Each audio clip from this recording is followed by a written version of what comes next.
फकीर हुआ करता था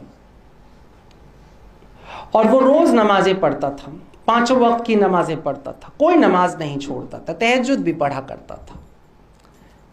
20 बरस जिंदगी के उसके बीत गए जब उसने एक क्षण को भी नमाज छोड़ी, उसने कभी नमाज नहीं छोड़ी। 21वां बरस शुरू हुआ और वो मस्जिद में पहुंचा और नमाज पढ़ने के लिए झुका। इतने में ही आवाज गैब से आई कि तेरी एक भी नमाज अल्लाह ने अब तक कबूल नहीं की है।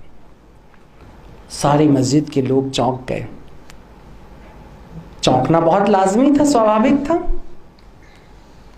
20 बरस से जिसने एक नमाज न छोड़ी, अगर उसकी कबूल ना हुई तो जो छोड़ पकड़ कर रहे उनका क्या हाल होगा।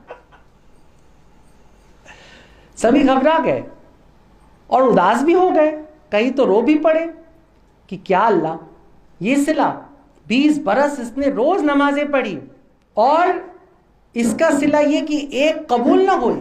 लोग एक दूसरे से कानाफूसी कर रहे थे, अफसोस जाहिर कर रहे थे, लेकिन लोगों ने देखा अरे ये क्या हुआ। वो फकीर को तो हार्ट अटैक पड़ जाना चाहिए था, लेकिन फकीर था कि मस्त होके नाच रहा था, नाच रहा था, नाच रहा था, रो रहा है, नाच रहा है, सजदे पे सजदा किया जा रहा है। तो जब वो थोड़ा सा शांत जब हो रहा था तो लोगों ने कहा कि भाई इतनी बुरी सूचना तुम्हें मिली है, या तो तुम पागल हो गए, संतुलन तुम्हारा बिगड़ गया, एक नमाज तुम्हारी कबूल नहीं की गई और फिर भी तुम इतने मस्त, इतने खुश क्यों हो।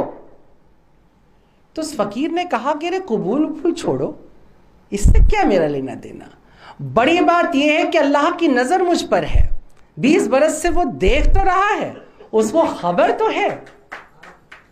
मोहब्बत की इंतहा यह होती है कि तुम्हारे महबूब को तुम्हारी खबर तो है,